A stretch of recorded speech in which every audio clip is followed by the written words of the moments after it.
In today's society, being frugal or watching what you spend or even penny pinching are concepts that are not generally associated with what most people tend to do or how they tend to control their finances or spend their money. Generally, people spend without thinking too much about where they're spending their money or how they're spending their money. Then, of course, there are some of us who do already watch what we spend. Maybe if we've eaten out 3 times that month, we might not eat out a fourth. Or maybe you shop around before you make a purchase to make sure that you're getting the best value for money. But financial minimalism really takes the awareness of your finances quite a few steps further. So like I was saying, some of us may already watch our finances and watch what we spend, but financial minimalism will really take the way that you look at your finances quite a few steps further. And the first thing I want to say is it doesn't matter what your financial situation is. I think personally that financial minimalism can help you no matter where you are in your financial journey. So that's to say whether you're looking to buy your third house or whether you're looking to save just 10 at the end of the month. No matter where you are on the scale of finances, I think that financial minimalism is a concept that can be applied to anyone's financial status, I think.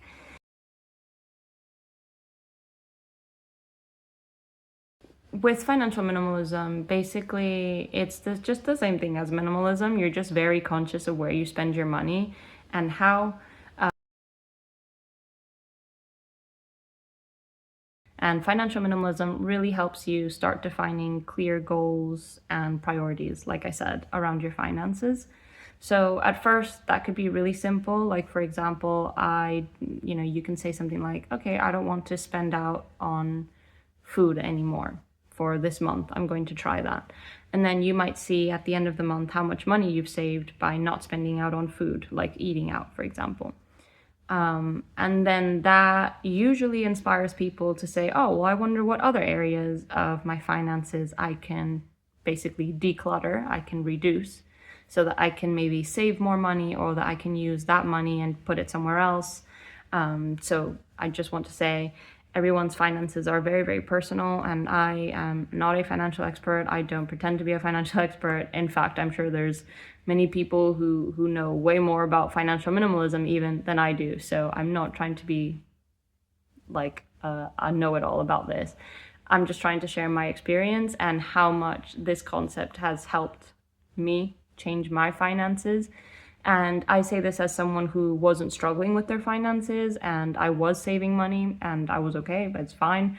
I wasn't like, oh, I need to do something to fix my finances. It wasn't coming from that place. So if you're in a similar position where you're like, nah, my finances are fine. I don't have to think about them. I don't worry. It's like, maybe that's all the more reason to think about maybe what you can stop spending on. You might find that there's a lot of extra stuff that you're spending on that you don't need to.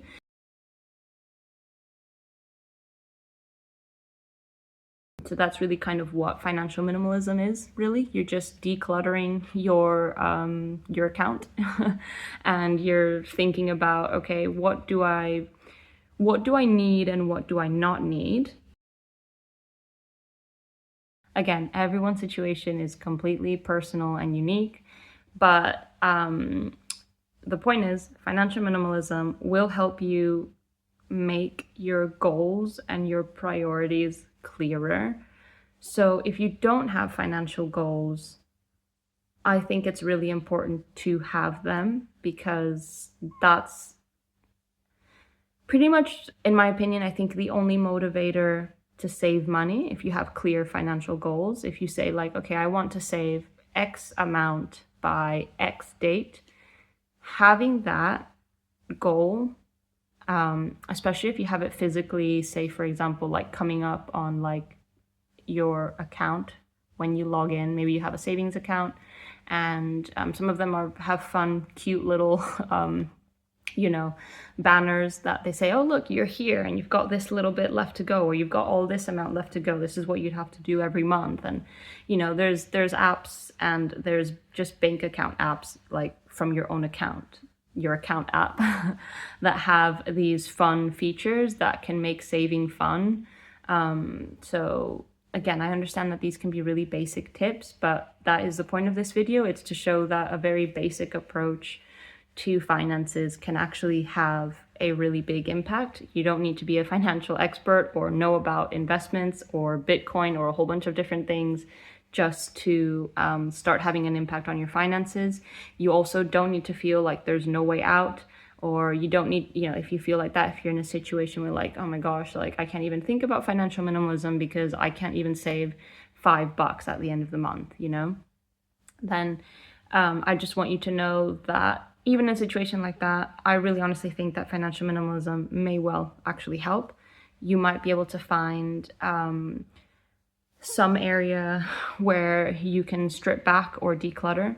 So that's what financial minimalism is. You're basically decluttering your account, and you're going through it and seeing what you need and what you don't need. And then after that, you're making decisions on what you still want, what you still like to have, what you'd still like to do.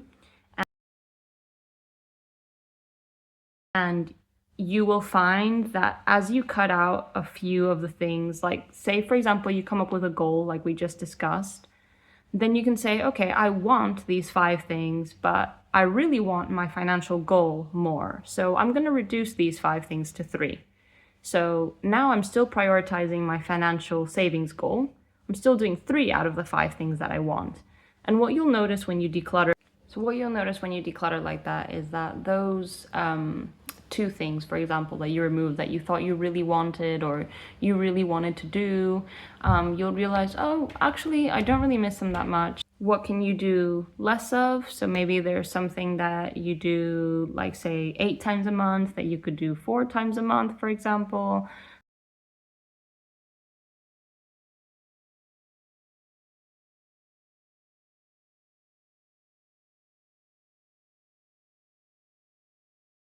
So low buy years and no buy years.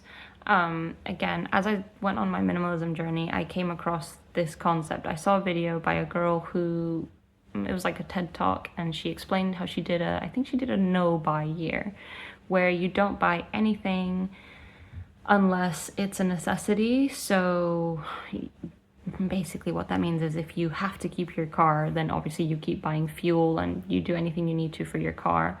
But it literally means you do not spend on anything other than necessities. So that's what a no buy year is.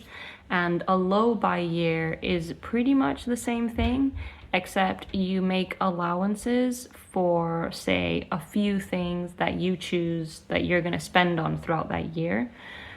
You also, alternatively, there's a different way of doing low buy years where you make a budget for all the things you want to spend on. So for example, you can say, okay, on clothing, for the whole year, I won't spend more than £200 or dollars or whatever is your currency.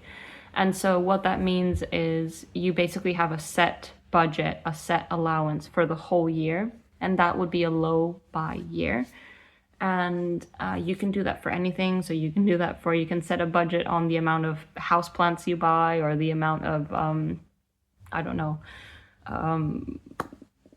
junk food you buy. Basically anything that's not a necessity, you can set a budget for it if you want to keep it in your budget. Alternatively, you can cut most of those things out and make a budget for, say, 3 or 4 allowances. Like, for example, eating out once a month, and books and clothes, for example. 3 things, right? This is just 3 random things off the top of my head. And you set an amount for those things for the whole year, and you try and stick to that budget. So that would be a low buy year. So you're very, very, very conscious of every single amount that you are spending because you want to stay on budget. So those are the 2 kind of really big concepts of financial minimalism: no buy years and low buy years. And like I said, I first heard about a no buy year when I watched a TED talk. I was really inspired by the amount of money that she saved and by all the things that she still managed to do, and by what sounds like she had a great year, even though she wasn't spending tons of money. And for me at the time, I was spending tons of money. I was working in law and I was just kind of spending on anything that I wanted to. So I found her story really inspirational and really motivating. That was the key word. I found it very motivating because I said, well, if she could save all of that money, I could save tons of money too if I was just more careful about what I spend rather than just spending on whatever, whenever. So yeah, I was really, really inspired and really motivated by the no buy year TED talk that I watched. And that's pretty much where my financial minimalism journey really took off. Obviously, I had already been watching my finances, not watching, but like being more mindful of my finances the more that I became a minimalist. But after that video, I decided to try a low buy year to start with because I thought a no buy year kind of would be too extreme from where I was. And I didn't think that I could keep up with it because I was just really enjoying kind of living life at the time. And I'm glad I did, because I think now that I've got a kid and life's a lot more kind of serious in some ways, especially financially, like you are inevitably more conscious of what you spend because you now have a really big priority. So like, instead of where before I might spend on myself on something because I found it fun, I now find it fun to spend on my son, and that really changes how you spend your money. So I'm glad that I didn't do a no buy year at the time. So it did really work for me to do a low buy year. So again, that's another little bit of experience I share in case that helps you. If you're motivated by watching the no buy year and you think, oh, I couldn't do that, don't just discard it and say, oh, I couldn't do that, so what's the point of even doing a low buy year? I did a low buy year. It worked really well for me, and it's a really great concept, and it's a really great way to start watching your finances if you've never really done that kind of thing before, if you've never really thought about it. And like I say, I know most of us do watch our finances and we think about what we spend and how we spend it. But these concepts, like I say, they really take it a few steps further, because you are really forced to get everything out into the open and look through your whole list of everything that you like, everything that you don't like, everything that you spend on. And when you do choose to do something like a low buy year, you do have to write those things down. So you have to say, okay, I'm going to eliminate this. I'm going to keep these things for like acceptable allowance spends, and you have to come up with a number for those allowances. So it's really different doing that than just not doing that. It is going to make a big difference in how you spend your money. So yeah, that's the no buy, low buy. So I'm now at a point where I'm very, very, very, very frugal. Because I have a priority of saving. So I redirect as much of the money as possible into saving. I have different saving goals, and those are my priorities. So again, going back to having a savings goal as a priority, this is why I think it's so important, because when you really physically have a number, for example, a number and a date, that really changes your approach, because you think, for me personally, I'll share my personal experience where I might have said, oh, I'll spend X amount on this today. It's not a big deal. I can still put, most of the money away into the savings that I wanted to. Say 70% or 80% of the amount that I had allocated for that month would have still gone into the savings. By having an actual numerical savings goal, number, and date, for me personally, that has really changed my approach to saving. So I've been saving for a long time. I've always thought about saving money. I've always done that. But even for a person like me, it's changed my approach. So again, if you're a person that already saves money and you're already like financially kind of conscious in your own way, but you've never thought about actually writing down a numerical savings goal, like an actual figure with an actual date. If you've never thought about doing that, I really recommend that you do, because it makes a really big impact. So going back to that example of like, oh, I'll spend X amount on this today and not worry about it because 70% of the amount that I wanted to save will still be saved. Having that goal changes that dramatically, for me anyway. Where I would have done that before, I now don't do that. I say, no, I want that full amount that was my goal in there. I want that full target of the month to be in there, because I know that that's the step that I need to take today so that tomorrow I can build on that, so I can achieve my ultimate step of that figure by that certain date. So that's where having that clear goal is going to make a really big difference. Again, in my opinion, it's made a really big difference in my experience. So if you haven't ever thought about doing that before, I really recommend that you do. And even if you're in a place where, like, for example, maybe you've bought a house or you do have a lot of money saved already and you've done really well, you've saved well without ever having a savings goal, then just imagine how much more you potentially could save if you did apply this process. So it's just something to think about. I'm very conscious of every single thing that I spend because I'm prioritizing saving. But what does that mean living in today's society? Well, I feel like generally it does mean, people, I think, do judge you a little bit because they don't know your personal situation. They don't know that you have a lot of savings or that you have a goal or that you're doing stuff. They only see what they see, surface value. So, for example, if you are, and I'm not going to say friends because friends understand, but for example, for me, it's more the case of like, say, acquaintances. Like I have various acquaintances and, or like maybe things like students or something, and they maybe offer to meet up or something like that. And for me, I'm thinking, well, it's going to cost this on the bus or this on the fuel. It's going to cost this to have some drinks or a coffee or a juice or whatever. And I'm counting all of those numbers and I'm saying that's extra money that I'd rather add on top so I reach my savings goal even faster, or I reach an even bigger savings goal. So this is where being really frugal, or even doing things like a low buy year or a no buy year, that's where socially it can get a little bit difficult, a little bit awkward, because you might have people that don't understand. Friends might not understand, family might not understand, business acquaintances or business colleagues or things like that, they probably won't understand. So I did find that there were several situations where I had to actually explain myself. But again, it's not a big deal. So unless you're really concerned about something like that, or you're really worried, or you're really like shy or something, there's really no real reason why you couldn't just be honest and just say, look, I'm actually doing this thing called a low buy year or a no buy year, or I have a really big savings goal and I'm really prioritizing all of my money towards that. And usually, people will understand.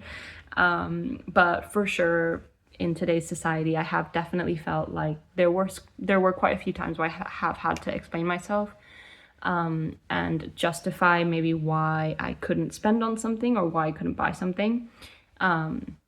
So undoubtedly, I think there will be times where you might find yourself in that kind of situation where it's a little bit difficult or it's a little bit awkward, or you find that in order for it not to be weird or awkward, you have to just tell the truth and say, look, I'm doing this. And then hopefully people understand. So that's kind of the only thing where I found that it could be a little bit difficult, is where you maybe have been invited out, or you have some kind of pending social engagement, and or maybe even you do go out and maybe you spend a lot less than everyone else. It's like, oh no, I'm actually not going to eat out. I'll join you, but I won't eat out. I'm just going to have, and then people, a lot of times what happens is people just think that you're like just really cheap, or that you're broke, that you don't have any money. And again, just depending on how you feel and what your personal situation is, that can be like a very difficult thing for you or not. But again, like I say, I have found that personally, if people do make any kind of assumptions like that, and you do feel on the spot, or you do feel like, maybe in a business setting, it's a little awkward, you can just say, oh no, look, I'm actually, like I said before, I'm actually doing this thing. So that's why I've got these couple of priorities. So I'm not going to, I've just set myself a goal where I'm not going to eat out for this month. You don't have to tell them your whole story. You can just say, yeah, for this month, I'm not going to eat out. So I hope you don't mind. But I can join you for, whatever, but I won't be able to join you for a full meal. Of course, depending on your life situation or whatever you're doing, that might not be a possible thing to do. So this isn't meant to be kind of like advice for you no matter what you do. I've been in like business situations where it wouldn't be possible for you to speak openly about your personal finances. It wouldn't be appropriate, or it just wouldn't be okay. But I have found that in those situations, usually your company's paying for you to eat out anyway. So even if you outlay the money, you're going to get that money back with your company. So kind of no matter where you are on the scale of high flyer or not, there's, what I'm trying to say is there's ways around it so that you can stick to your goals. So hopefully I have made all of that clear, and yeah, thank you for watching, and I shall see you in the next video.